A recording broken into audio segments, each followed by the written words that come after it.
잘 벌고 잘 살자. 네, 팍스 인베스테이너 저는 진행을 맡은 김수민. 이주원입니다.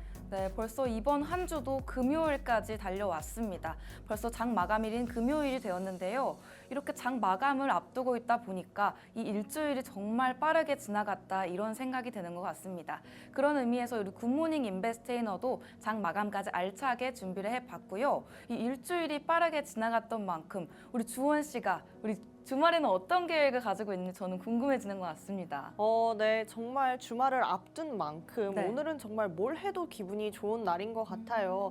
주말 동안에 이렇게 피로했던 한 주를 싹 날려보내고 잘 먹고 잘 자자. 이게 제 주말의 목표가 아닐까 싶은데 네. 우리 수민 씨는 어떻게 보낼 거예요? 저는 이번 한 주가 또 폭염도 있고 막 폭우도 있고 날씨가 정말 변덕스러웠잖아요. 네. 이런 시기를 지나와서 그런지 지금 살짝 감기 기운이 있는 것 같거든요. 네, 어떡해. 그래서 또 주말 동안 회복도 잘 해보고 이 감기 물리치고 또 우리 월요일도 맞아봐야 되니까요. 주말 동안은 좀 회복에 집중을 해보지 않을까 싶습니다. 네. 이렇게 날씨도 오락가락했던 한 주였는데 우리 주원 씨는 이번 한 주 어떠셨어요?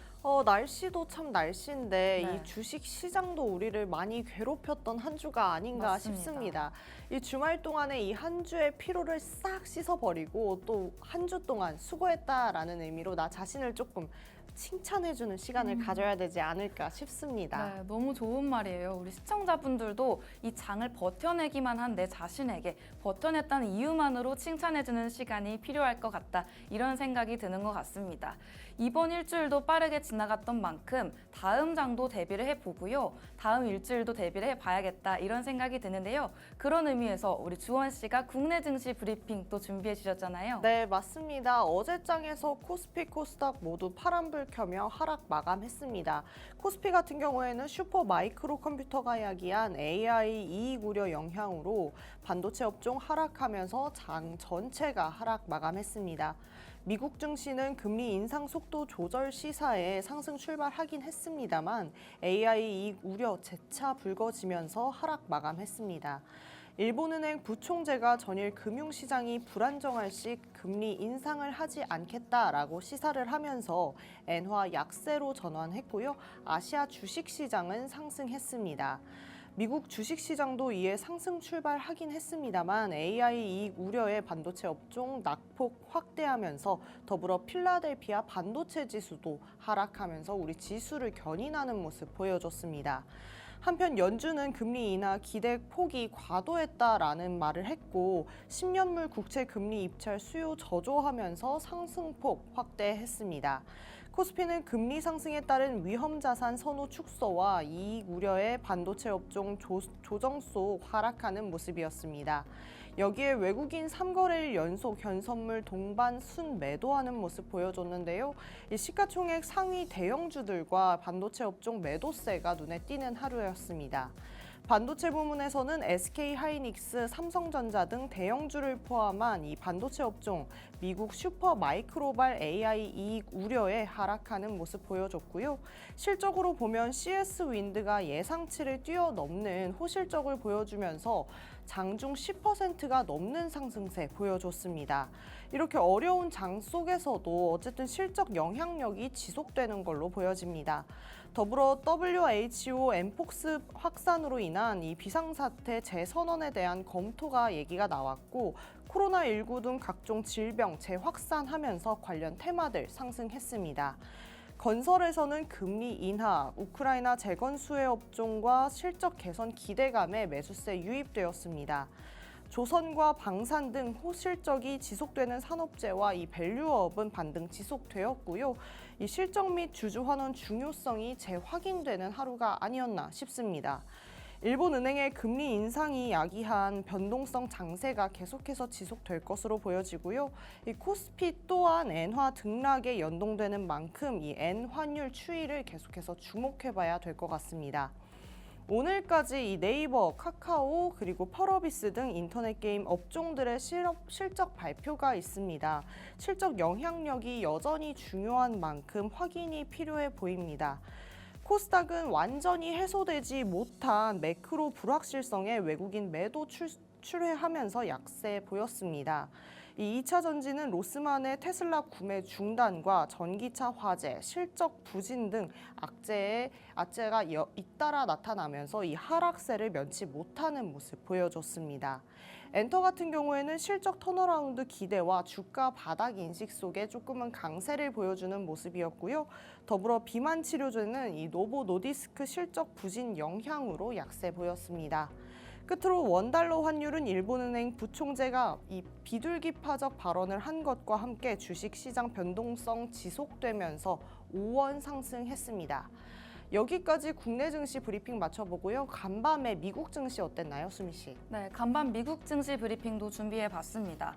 먼저 3대 지수부터 볼 텐데요. 3대 지수가 오래간만에 빨간불 모두 켰습니다. 다우존스 지수는 1.76%, 나스닥 지수는 무려 2.87% 상승하면서 마감을 했고요.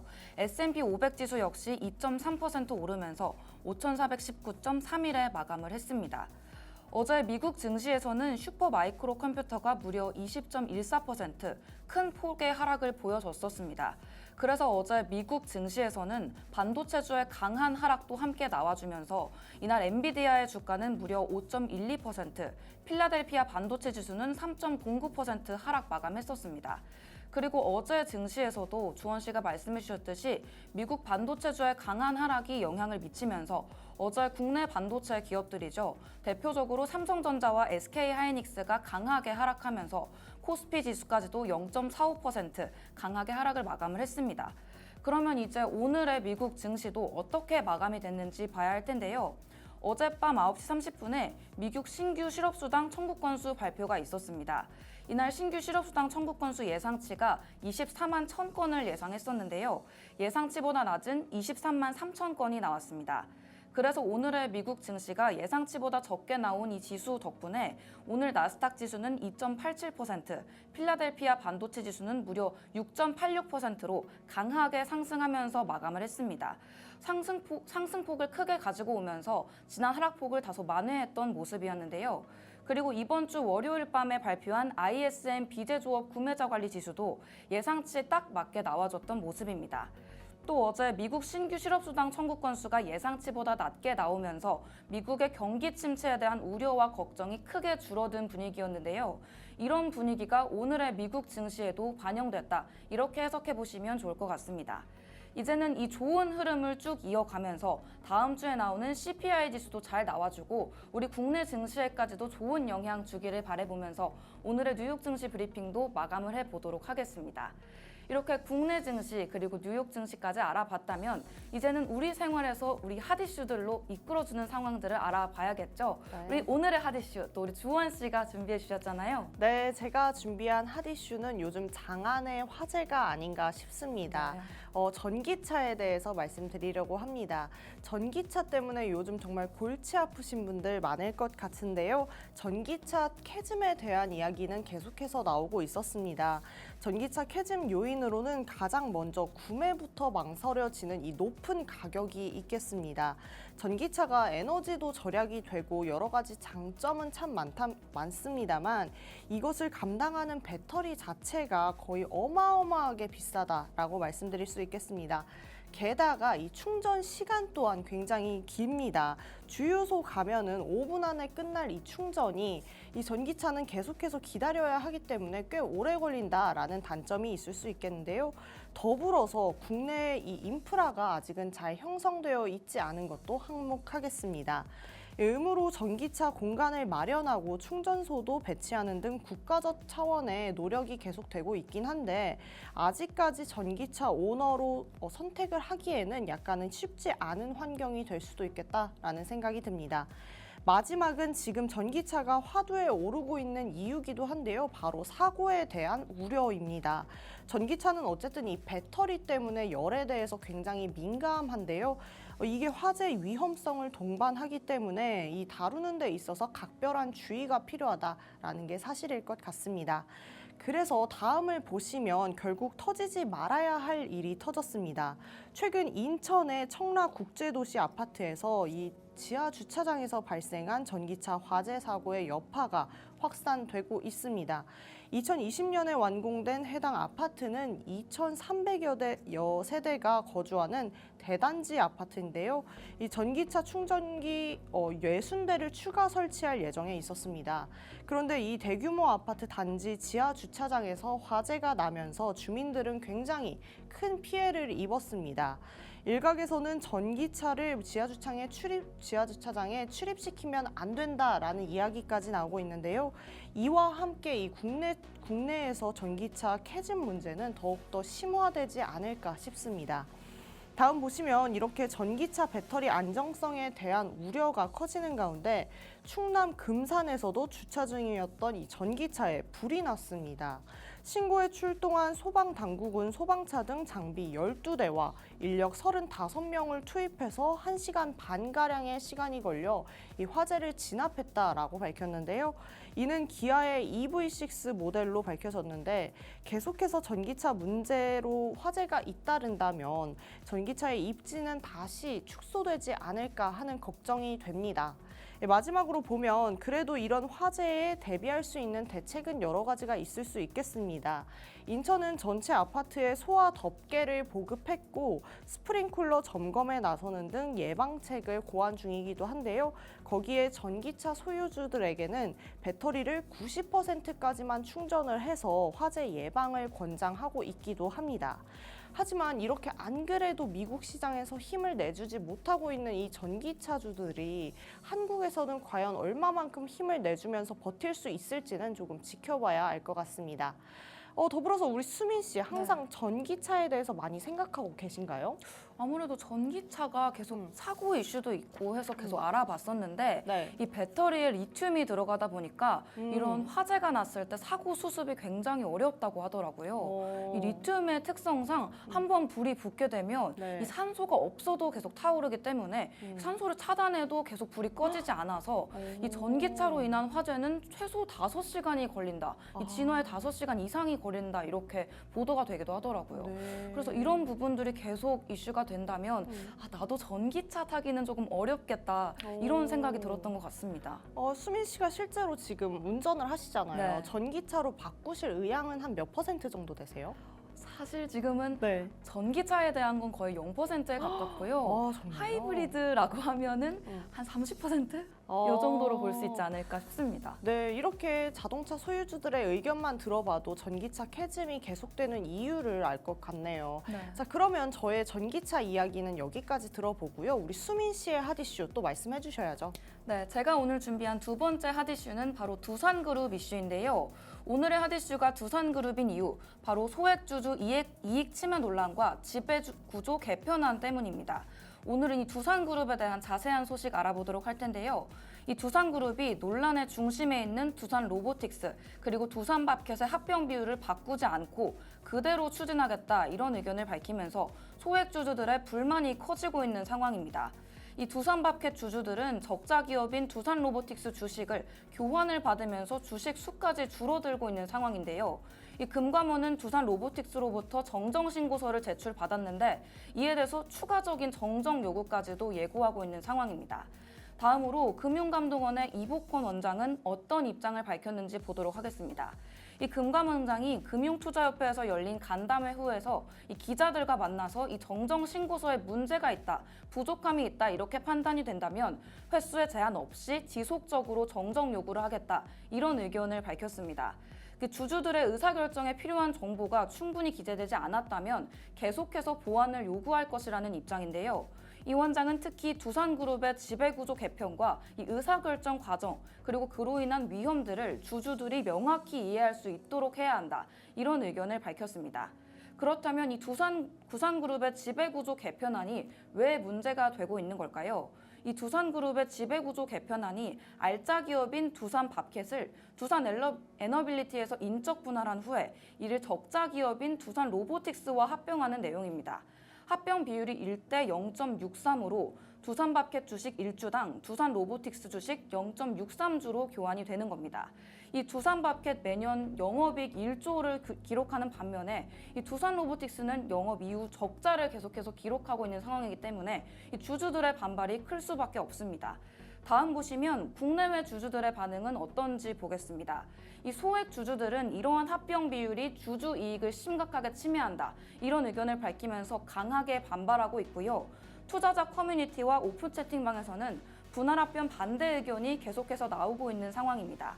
주가가 오름에도 불구하고 외국인 투자자들은 순매도세를 이어가고 있고요. 두산밥켓의 외국인 투자자들은 지난달부터 한 달 넘게 순매도세를 유지하고 있습니다. 또 정정신고서 제출 이후에도 매도세가 이어지고 있기 때문에 이 외국인 투자자 측면에서도 위험한 부분이 있습니다. 다음 보시면 상황이 이렇게 매일 달라지고 있는데 그렇다면 금융감독원의 다음 대응은 어떻게 예상되는지 보도록 하겠습니다. 금감원이 두산그룹의 정정신고서에 대해서 다시 정정을 요구할 가능성이 있습니다. 자본시장법에 따르면 증권신고서가 형식을 제대로 갖추지 않았거나 중요한 사항에 대한 기재가 불명확한 경우에는 금감원이 정정 요구를 할 수 있습니다. 이 두산그룹의 대응과 국민연금의 결정 또한 주요 관건이 될 걸로 예상이 되고요. 국민연금은 두산에너빌리티의 2대 주주로서 다음 달 주주총회에서 분할 합병, 그리고 주식 교환 안건에 대해서 중요한 결정을 할 것으로 예상되고 있는 상황입니다. 그렇다면 두산그룹의 지배구조 개편이 시장에 미치는 영향은 무엇일까요? 이 두산그룹의 지배구조 개편이 단기적으로 주가에 긍정적인 영향을 줄 수도 있습니다. 하지만 장기적으로는 불확실성이 커지는데요. 이 두산 측은 이번 개편이 그룹의 지속 가능한 성장을 위해서 필수라고 주장을 했습니다만 주주들 사이에서는 신뢰 부족 그리고 경영 투명성에 대한 의혹까지도 제기되고 있는 상황입니다. 일부 전문가들은 합병 비율 조정과 같은 추가적인 조치가 필요하다고 지적을 하고 있는 상황이기도 하고요. 이런 상황들이 계속되고 있고 현재도 진행형이기 때문에 이 두산그룹의 지배구조 개편안과 관련된 소액주주 이익 침해 논란은 계속해서 알아보실 필요가 있겠습니다. 이 두산그룹 그리고 금융감독원의 대응이 앞으로는 어떻게 전개될지 주목할 필요가 있겠다는 말씀을 더불어 드리면서 오늘의 핫이슈도 마감을 해보도록 하겠습니다. 네. 이렇게 주원 씨의 핫이슈부터 저의 핫이슈까지 알아봤다면 이제 생활 속에 적용해보는 시간도 가져봐야 될 것 같은데요. 네. 그래서 저희가 준비한 코너가 있죠. 네, 맞습니다. 코너도 있는데 네. 또 준비한 공간도 있잖아요. 맞습니다. 수민 씨. 저희가 또 계속 보고 싶다 하시는 분들이 계셔서 또 저희가 알짜배기 공간을 또 마련을 해뒀는데요. 네. 바로 팍스탁 유튜브 채널입니다. 여기 구독, 좋아요, 알림 설정하시고 기다려주시면 저희가 활기찬 모습으로 계속해서 인사드리고 있으니까요. 아직 구독 안 하신 분들 계시다면 지금 바로 구독 한번 해주시면 좋을 것 같고요. 이 팍스탁 유튜브 채널처럼 계속해서 함께할 수 있는 저희 생활 속의 경제 이야기도 네. 계속해서 알려드려 볼 텐데요. 오늘은 또 어떤 단어가 준비되어 있나요? 네, 오늘 준비한 단어는 뭐 생활 속에서 바로바로 적용도 가능하지만 너무나 흥미롭게 들어볼 수도 있는 이 경제적 이야기를 좀 준비를 해봤는데요. 수민 씨, 음식 혹시 좋아하시나요? 그럼요. 뭐 특별히 좋아하는 음식 있으세요? 지금은 냉모밀이 좀 먹고 싶은데요. 제가 어제 냉모밀을 먹었는데 진짜요? 네, 정말 시원하고 좋은 것 같습니다. 여러분들도 이렇게 이 시간이 끝나고 아침 시간이 지나서 점심 시간이 되시면 시원한 거 한 그릇씩 하시면 좋겠습니다. 네. 자, 오늘은 좀 음식에 관련된 경제적 용어를 말씀드리려고 합니다. 네. 제가 말씀드릴 첫 번째 용어는요, 푸드 마일리지입니다. 푸드 마일리지는 음식이 생산된 장소에서 소비되는 장소까지의 이동 거리를 이야기합니다. 이는 킬로미터 또는 마일 단위로 측정이 되면서 식품의 이동으로 인한 환경적 영향을 평가하는 데 사용됩니다. 푸드 마일리지는 운송 과정에서 발생하는 이 탄소 배출량을 포함해서 식품의 환경 발자국을 측정하는 데 굉장히 중요하다라고 합니다. 지역에서 생산된 식품을 소비하면 푸드 마일리지를 줄여서 탄소 배출을 줄이고 신선한 식품을 공급받을 수 있기 때문에 이렇게 경제에도 많은 도움을 준다라고 합니다. 네. 수민 씨, 혹시 음식에 관련된 다른 용어 또 소개해 주실래요? 그럼요. 다음 단어도 바로 음식에 관련된 단어인데요. 있는데요. 다음 단어는 바로 식품 인플레이션입니다. 이 식품 인플레이션이 말 그대로 식료품 가격의 지속적인 상승을 의미합니다. 이는 현재 인플레이션의 한 부분으로 이 일반적인 소비자 물가 지수죠. CPI에서도 중요한 구성 요소로 기능을 하는데요. 식품 인플레이션은 기후 변화나 농산물 수확량의 감소, 혹은 운송 비용이나 에너지 가격의 상승, 또 노동 비용의 증가까지 이렇게 다양한 요인에 의해서 발생을 할 수가 있습니다. 이 식품 가격이 상승하게 되면 특히 저소득 가구에 큰 영향을 미치게 되는데요. 이러한 현상이 소비 패턴과 경제 전반에 부정적인 영향을 미칠 수 있다고 합니다. 네, 그렇네요. 우리에게 어떻게 보면 가장 중요한 인플레이션 영역이 아닌가 싶은 네. 생각이 듭니다. 그렇게 심오한 이야기를 좀 해봤다면 이번엔 좀 음식과 관련된 재미난 이야기 한번 해드리도록 하겠습니다. 후보의 감자 사재기 혹시 아시나요? 후보의 감자 사재기. 네. 이게 정말 경제 용어인가요? 네, 맞습니다. 네. 바로 1930년대 대공황 시기에 미국의 경제는 극도로 어려운 상황에 처해 있었습니다. 당시 대통령이었던 이 허버트 후보는 경제 회복을 위한 여러 정책들을 좀 추진을 했는데요. 그 중에 하나가 감자 가격을 좀 안정시키고자 감자를 사재기한 것이었습니다. 정부는 감자 가격이 폭락하는 것을 막기 위해서 대규모로 감자를 구매해서 저장을 하기 시작했습니다. 하지만 이 정책은 예상치 못한 결과를 낳았는데요. 감자가 이 저장고에서 막 쌓아지면서 시장에서 감자 공급이 줄어들어서 일시적으로 가격은 상승했지만 결국에 정부가 보유한 이 대량의 감자를 어떻게 처리할 것인가에 대한 문제가 남은 것입니다. 이로 인해서 정부의 개입이 항상 성공적이지는 않다가 입증이 되지 않았나 싶습니다. 혹시 또 음식과 관련된 재미난 얘기 또 있으신가요? 네, 그럼요. 다음에도 음식과 관련된 재미있는 단어가 준비되어 있는데요. 비트코인 피자데이입니다. 예전에 세란 씨가 퀴즈로 알려주기도 했던 내용인데 오늘 자세한 내용 알아보는 기회가 될 것 같은데요. 2010년 5월 플로리다에 사는 프로그래머 하니에치 씨는 비트코인으로 최초의 실제 거래를 성사시켰는데요. 이 프로그래머가 비트코인 포럼에서 10,000 비트코인으로 2판의 피자를 주문하고 싶다, 이런 게시글을 올렸다고 합니다. 그런데 한 이용자가 이에 응답을 하면서 피자를 주문해줬다고 하는데요. 당시 10,000 비트코인이 약 41달러 정도의 가치였는데 2021년 기준으로는 수억 달러에 달하는 가치로 폭등을 했습니다.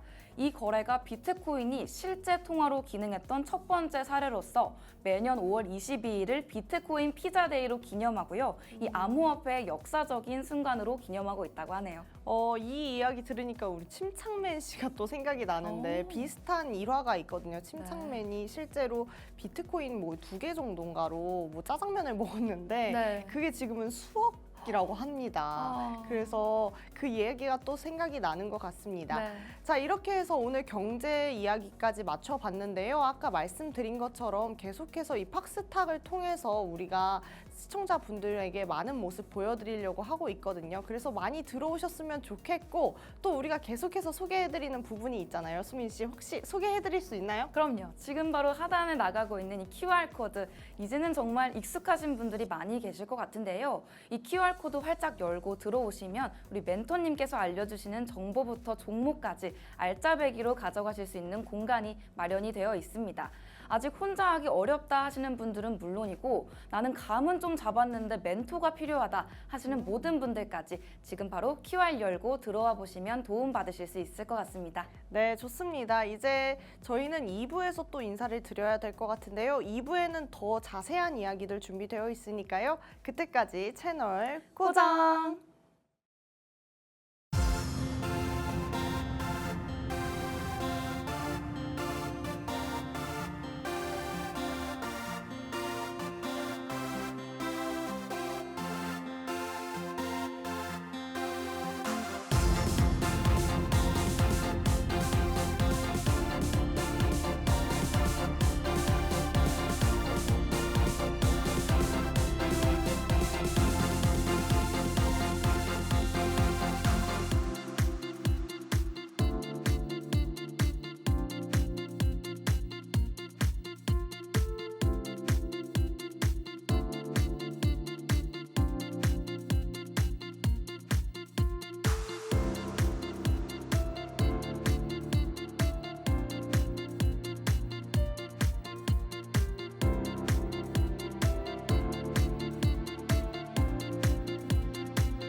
네, 어디서도 볼 수 없었던 재미있는 경제 소식들 전해드리고 있는 김수민입니다.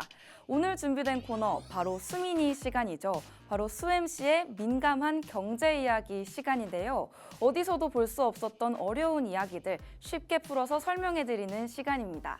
오늘의 이 수민이 주제는 바로 엔캐리 트레이드 청산인데요. 이 엔화를 빌려서 다른 통화로 투자하는 금융 전략인데 이 전략이 청산되면서 어떤 영향을 미치는지까지 오늘 알아보도록 하겠습니다. 본격적으로 이 엔캐리 트레이드 청산에 들어가기 앞서서 우리 주원 씨에게 이 엔캐리 트레이드 청산 알고 계신지 한번 여쭤보고 싶은데요.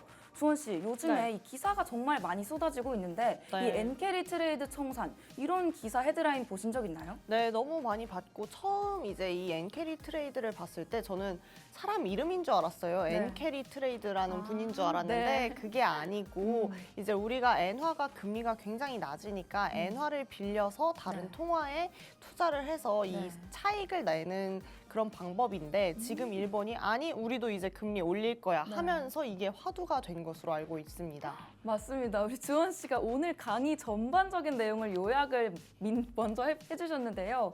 이렇게 말씀 주셨듯이 엔화를 가지고 와서 다른 곳에 투자를 하는 게 바로 엔캐리 트레이드다. 이렇게 알려드렸었습니다. 오늘 그러면 이 엔캐리 트레이드가 뭔지 모르셨던 분들에게 엔캐리 트레이드의 정의부터 알려드리고 갈 텐데요. 이 엔캐리 트레이드란 낮은 금리의 일본 엔화를 빌려서 금리가 높은 다른 국가의 통화 그리고 자산에 투자를 하는 전략입니다.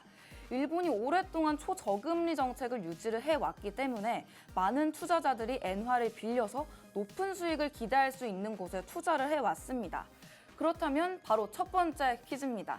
아직 엔캐리 트레이드가 뭔지 모르셨던 분들을 위한 쉬운 문제인데요. 엔캐리 트레이드란 어떤 통화를 빌려서 하는 투자일까요? 바로 일본 엔화입니다. 이 엔화를 빌려서 하는 투자다 이렇게 말씀을 드릴 텐데 이름에도 힌트가 있는 것이나 마찬가지인데요.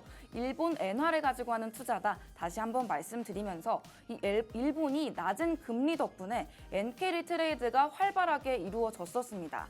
이제는 이 일본의 엔화를 이용한 전략이 어떻게 사용됐는지 좀 더 자세히 살펴보도록 하겠습니다. 이 엔캐리 트레이드가 이런 방식으로 작동을 하는데요.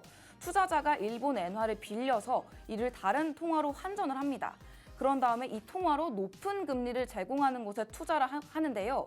예를 들어서 미국 달러나 호주 달러로 투자를 하면 더 높은 이자 수익을 기대를 해볼 수가 있습니다. 자, 다음으로 두 번째 퀴즈입니다. 이 투자자가 엔캐리 트레이드를 진행하는 주요 이유가 무엇일까요? 우리 주원 씨에게 한번 여쭤보겠습니다. 네. 주원 씨가 투자자라면 이 네. 엔캐리 트레이드를 왜 진행할 것 같으신가요? 제가 저번에도 얘기했던 것처럼 네. 엔테크처럼 지금 엔화가 굉장히 낮고 또 금리도 낮기 때문에 네. 이 금리 차익을 통해서 좀 음. 수익을 해보자라는 취지로 하지 않을까 싶습니다. 딩동댕! 어떻게 말을 안 했는데 아셨는지 우리 주원 씨가 저 몰래 예습을 하고 오는 게 아닌가 이런 생각이 드는데요. 주원 씨가 말씀해 주셨듯이 정답은 금리 차이입니다. 일본의 저금리와 다른 나라의 고금리 차이를 이용하는 건데요. 일본의 금리가 매우 낮기 때문에 엔화를 빌리는 것은 저렴한 편입니다. 그리고 투자자는 금리가 높은 나라에 투자를 하면서 그 차이만큼의 이익을 얻을 수 있게 되는데요. 이 금리 차이를 이용하는 것이니까 다른 변동성에 투자하는 것보다 안전할 것으로 여겨지기도 합니다. 하지만 이런 투자 전략에도 위험성은 존재하는데요. 다음으로는 이 몇 가지 중요한 위험에 대해서 알아보겠습니다. 이 엔캐리 트레이드의 위험은 환율 변동과 글로벌 시장의 불안정성에 있습니다. 특히 금융 위기나 시장 변동성이 커질 때 투자자들은 안전자산인 일본 엔화로 돌아가려는 경향이 있습니다. 이 일본 엔화를 돌아가서 갚고 다시 이제 일본 투자를 하겠다 이런 의견을 밝히는 건데요. 이를 엔캐리 트레이드 청산이라고 합니다. 투자자들이 엔화를 다시 갚기 위해서 대량의 자산을 다시 매도하게 되면 시장에 큰 충격을 주게 되는 건데요. 이런 현상들이 벌어지면서 엔캐리 트레이드 청산이라는 헤드라인을 달고 기사가 쏟아지고 있는 상황입니다. 그렇다면 세 번째 문제입니다. 엔캐리 트레이드의 청산이 발생할 때 주로 어떤 일이 일어날까요? 우리 주원 씨에게 여쭤보도록 하겠습니다.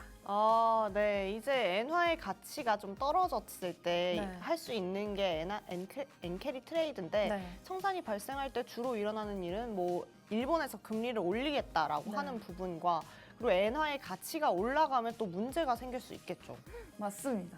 우리 주원 씨가 또 맞춰주셨는데 이렇게 계속 문제를 너무 잘 맞춰주셔서 우리 시청자분들이 나만 이해가 안 되는 건가? 좀 어려운 내용 그럴 같은데 수 있겠다. 우리 주원 씨는 어떻게 이렇게 잘 맞추지 하시는 분들 계실 것 같은데요. 비결은 정말 꾸준함에 있습니다. 우리 주원 씨랑 저랑 방송 외적으로도 정말 공부를 열심히 하고 있는데요. 이 공부 도와줄 수 있는 공간 막간을 이용해서 소개를 드려보자면 지금 하단에 나가고 있는 QR코드 들어가 보시면 멘토님이 알려주시는 정보부터 저희처럼 꾸준히 공부하실 수 있는 방법까지 가져가실 수 있으니까요. 이 내용 주원 씨처럼 이렇게 명확하게 정답 맞춰보고 싶은 분들 계시다 하시면 지금 바로 QR 스캔하셔서 들어가 보시면 좋을 것 같다는 말씀 드리고 싶습니다. 말씀해 주셨듯이 문제로 돌아와서 이 일본의 엔화 가치 상승이 벌어지게 되는데요. 투자자들이 엔화로 돌아가게 되면서 엔화의 수요가 증가하고 이에 따라서 엔화의 가치가 상승을 하게 됩니다. 그래서 최근에 일본 환율이 슈퍼 엔저를 극복하고 올라가는 모습들을 보여줬었죠. 그렇다면 이 최근 이슈인 엔캐리 트레이드 청산이 경제에 미치는 영향은 어떤지 알아보도록 하겠습니다. 이 청산이 발생하게 되면 투자자들이 빌린 엔화를 갚아야 되겠다 이런 생각을 할 수 있는데요. 이 엔화를 갚기 위해 엔화를 사들이게 되기 때문에 엔화의 가치가 급격하게 상승을 하게 됩니다. 이로 인해서 글로벌 금융시장에는 큰 혼란이 생길 수가 있는데요. 첫째로 엔화 가치가 상승하면 일본 수출 기업들의 경쟁력이 약화될 수가 있습니다. 둘째로는 자산 매도로 인해서 주식시장과 채권시장이 급락을 맞을 수 있다는 건데요. 이러한 일들이 계속 벌어지게 되면 글로벌 금융 시스템에 안 좋은 영향과 불안정을 초래할 수 있다. 이런 부분이 염려되는 부분입니다. 바로 네 번째 퀴즈도 보도록 하겠습니다. 이 엔캐리 트레이드의 청산이 발생하게 되면 일본 수출 기업에는 과연 어떤 영향을 주게 될까요? 우리 주원 씨 예상이 가시나요? 네, 엔캐리 트레이드 청산이 발생하면 여러 가지 문제가 있지만 특별히 일본 수출 기업에는 문제가 어떤 문제가 생기냐. 일본 자체에 돈이 많이 생기는 거잖아요. 다들 일본에 이제 돈을 갚으려고 할 테니까 그러다 보면 일본은 굳이 내가 너희한테 수입을 해야 될까라고 생각을 하면서 이 매출이 좀 떨어질 수 있으면서 일본 수출 기업의 실적에 영향을 미칠 수 있겠다라는 생각을 해봅니다. 우리 주원 씨가 이 주관식 문제에 정말 강한 것 같아요. 제가 한 몇 주 전까지만 해도 이 객관식 문제를 내면서 주원 씨를 이렇게 맞아요. 괴롭히기도 했었는데 네. 이 주관식으로 문제를 내니까 척척 서술하면서 정답까지 맞춰주는 모습을 보여줬습니다. 우리 시청자분들도 이렇게 주관식으로 문제 대답해보는 시간을 가지다 보면 저절로 복습도 되니까요. 방송 그냥 보기만 하시지 마시고 주원 씨처럼 열정적으로 퀴즈 한번 맞춰주시면 좋을 것 같습니다. 다시 퀴즈로 돌아와서 정답이 경쟁력 약화가 맞습니다. 이 엔화 가치의 상승으로 인해서 일본 제품의 가격 경쟁력이 떨어지기 때문인데요. 엔화 가치가 오르면 일본 제품의 가격이 상대적으로 비싸지기 때문에 수출이 어려워지고요. 일본 기업들은 수익이 줄어들게 됩니다. 이러한 현상들이 일본 경제 전체에도 부정적인 영향을 미칠 수가 있겠죠. 그럼 마지막으로 엔캐리 트레이드 청산에 대한 대처 방안을 문제와 함께 살펴보도록 하겠습니다. 이 투자자들이 엔캐리 트레이드 청산에 대비하기 위해서 할 수 있는 몇 가지 방법들이 있는데요. 첫째로는 환율 해칭을 통해서 환율 변동의 위험을 줄일 수가 있습니다. 둘째로는 다양한 자산에 분산 투자하면서 리스크를 관리해 볼 수도 있겠고요. 세 번째로는 시장 변동성이 클 때 안전 자산으로 투자를 해보는 것도 방법일 수가 있겠습니다. 제가 방금 바로 말씀드렸기 때문에 정말 그야말로 복습 퀴즈가 아닐까 싶은데요. 청산의 위험을 줄이기 위한 방법, 우리 주원 씨가 다시 한번 맞춰주시겠어요? 네, 바로 환율 해칭인데요. 이 환율 해칭이 이제 환율을 좀 고정시키자 이런 의미잖아요. 그런데 그렇게 하면 이제 환테크 하시는 분들 같은 경우에는 별로 좋지는 않을 것 같아요. 왜냐면 하이 리스크, 하이 리턴인데 이게 정해져 있다라고 하면은 그만큼의 수익률은 좀 떨어질 수 있겠지만 그래도 어쨌든 이 시장 변동성이 큰 상황에서 어느 정도의 안정성은 줄 수 있겠다라는 생각이 듭니다. 그래서 환율 해칭입니다. 정답! 환율 해칭! 정답입니다. 또 주원 씨가 계속 설명을 해주셔서 제가 설명할 게 없어지는 것 같은데요. 그래도 저도 한번 설명을 드려보자면 이 환율 변동의 위험을 줄여주는 중요한 전략이 이 환율 해칭에 해당을 합니다. 이 환율 해칭이 미래의 환율 변동에 대비해서 미리 환율을 고정시키는 방법인데요. 이를 통해서 투자자들이 예상치 못한 환율 변동으로 인한 손실을 줄여볼 수가 있습니다. 또 선지에는 없었지만 앞서 말씀드렸던 분산 투자도 다양한 자산에 투자를 하면서 위험을 나누는 방식이고요. 한 자산의 손실이 다른 자산의 이익으로 보완될 수가 있다. 이런 부분까지 안내를 드려보도록 하겠습니다. 자, 여기까지 오늘의 수미니 시간도 숨 가쁘게 달려와 봤는데요. 오늘은 엔캐리 트레이드 그리고 그 청산이 사회 경제에 미치는 영향을 알아봤습니다. 일본 엔화를 통한 저금리를 통한 이 투자 전략이지만 그 위험성도 크다. 이런 부분들을 알 수 있었는데요. 정말 경제 공부에는 끝이 없고 이 시장의 변동성 또한 끝이 없다. 이런 것들을 알 수 있는 시간이지 않을까 싶습니다. 하지만 우리 인베스테이너는 저 수민 시간으로 끝나는 게 아니죠. 바로 우리 주원 씨의 퀴즈 타임이 준비가 되어 있는데요. 우리 주원 씨의 퀴즈 타임 기다리다가 이렇게 목이 맨 것 같습니다. 우리 주원 씨의 정말 재미있는 퀴즈 타임 제가 살짝 봤는데 방송인 걸 잊을 만큼 정말 재미있게 참여하게 되더라고요. 우리 시청자분들도 기다렸다가 우리 주원 씨의 재미있는 퀴즈까지도 시청을 해보시면 좋을 것 같습니다. 저희는 그러면 잠시 뒤에 주원 씨의 퀴즈 타임에서 만나 뵙도록 하겠습니다.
네, 이렇게 바톤을 이어받아서 주사인 볼트 타임이 되었습니다.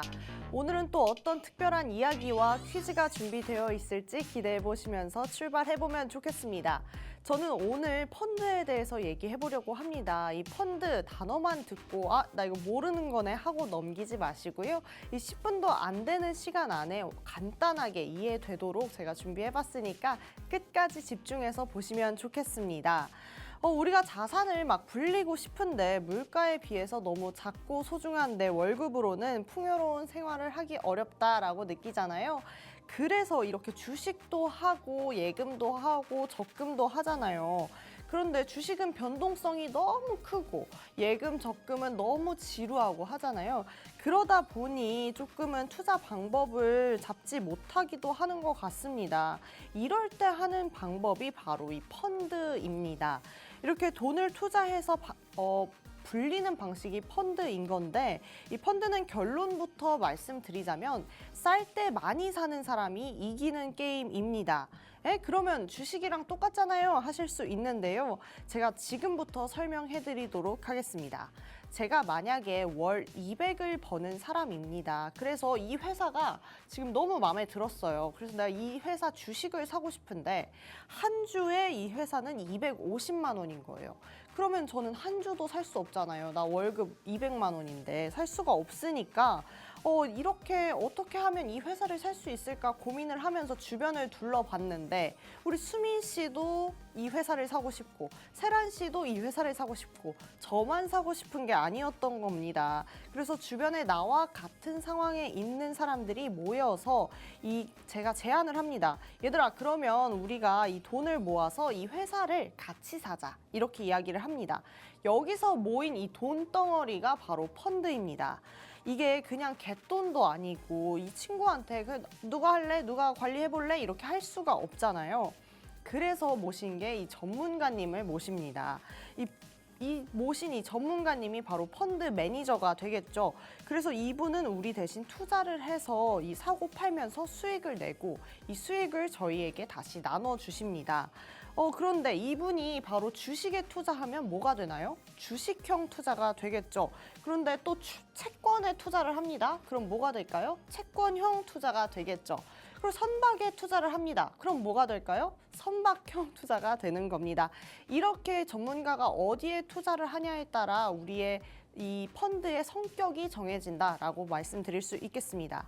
근데 이제 펀드에 들어간다라고 하면 이 처음이라고 하면 저는 인덱스 펀드를 먼저 말씀드리고 싶습니다. 인덱스 펀드는 우리나라 종합 주가 지수에 말하는 건데요. 다시 말해서 우리나라 코스피에 투자를 하는 펀드입니다.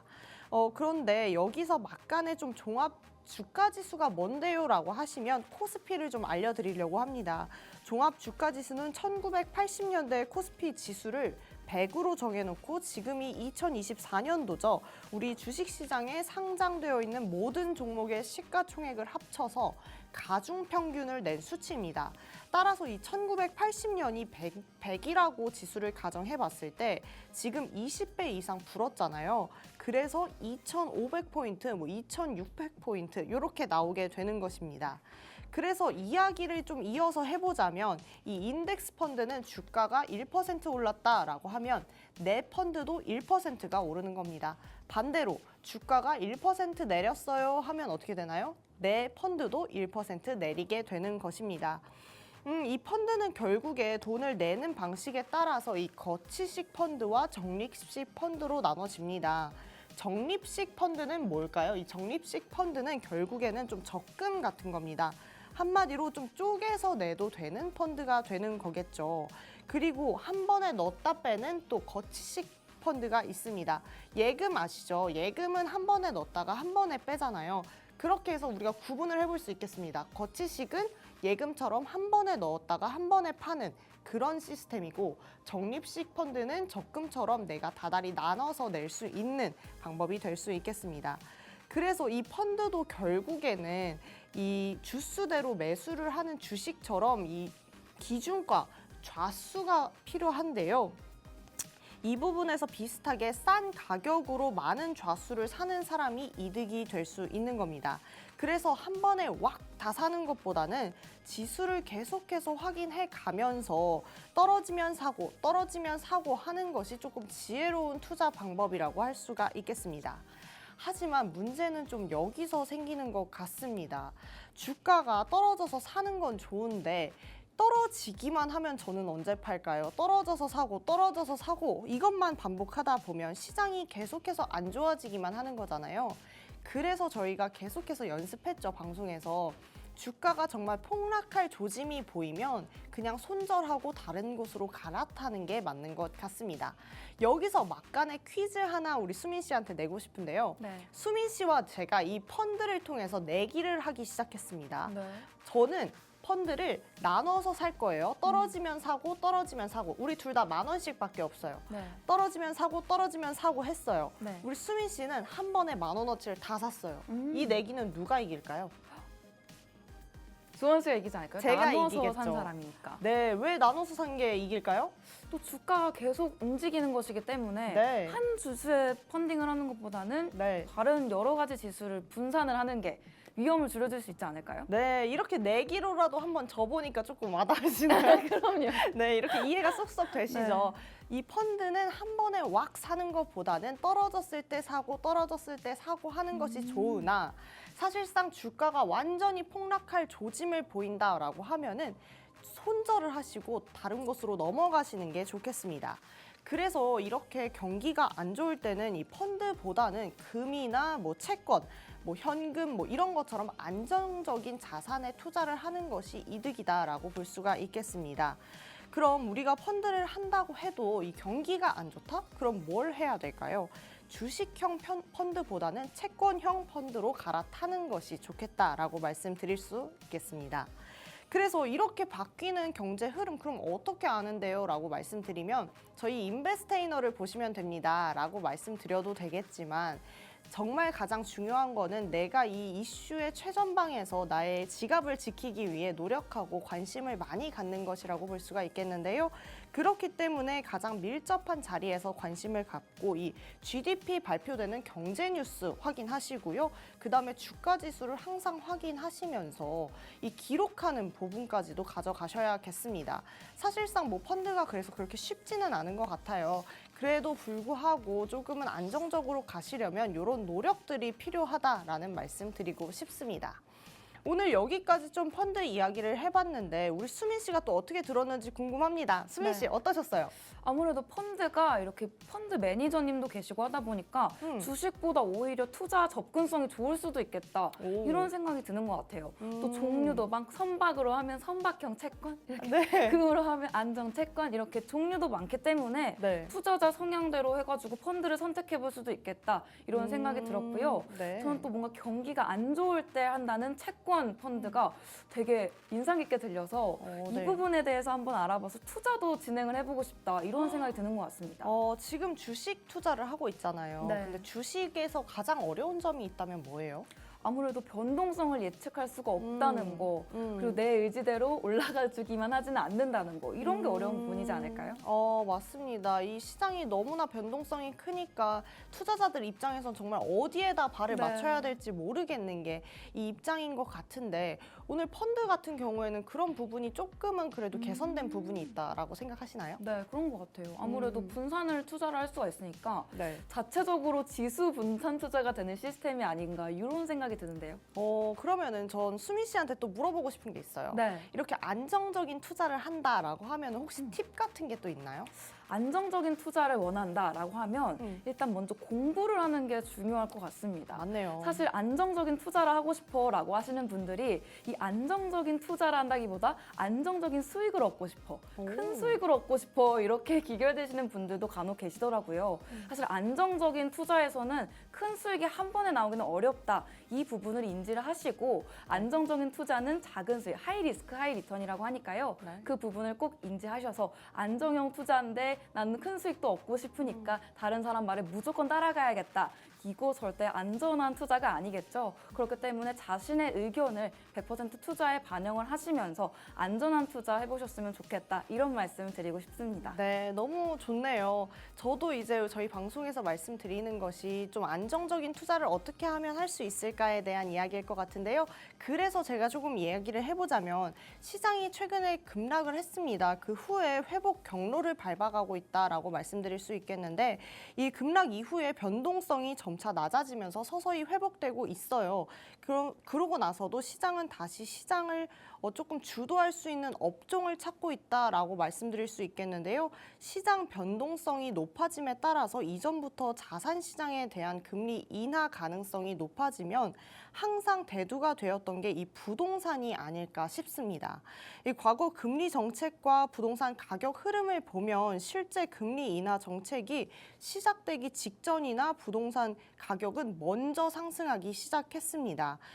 금리 인하에 대한 가시성이 높아지면서부터 부동산 가격은 빠르게 상승을 했고 주식 시장에서도 이 부동산의 부진함은 벗어나고 있는 중이다라고 말씀드릴 수 있을 것 같은데요. 그럼에도 불구하고 이 부동산과 금리 인하가 완전히 밀접된 건 아니기 때문에 너무 뉴스에 현혹되지는 마시고 조금은 자기 주체적으로 가는 게 좀 중요할 것 같습니다. 그래서 좀 헬스케어, 바이오 같은 경우에도 금리 인상에 대해서 가장 먼저 타격을 받았던 업종들이긴 합니다만 지금 금리가 좀 떨어진다라고 하면은 그래도 조금 눈을 돌려볼 수 있는 업종들이 될 수 있지 않을까 싶습니다. 그리고 뭐 최근에 저희가 말씀드렸던 한화 에어로스페이스, 휴마시스, 시젠 같은 경우에도 지금 저희가 올릴 수 있는 요인들을 말씀드리면서 계속해서 잘 나가는 모습 보였거든요. 어려운 장세 속에서도 이렇게 힘을 실어주는 종목들이 있으니까요. 꼭 희망 가지시고 이 주말 우리 시장이 어떻게 버텨줄지 보시면 좋겠습니다. 저희 인베스테이너는 여기서 좀 인사를 드리는 걸로 하고요. 본 방송에서 제공하는 정보는 투자 판단에 대한 가치 조언일 뿐 본 방송에서 나오는 해당 종목의 상승과 하락을 보장하지는 않는다는 점 유의하셨으면 좋겠습니다. 저희는 다음 주 월요일에 다시 인사하도록 하겠습니다. 시청해주신 분들 고맙습니다.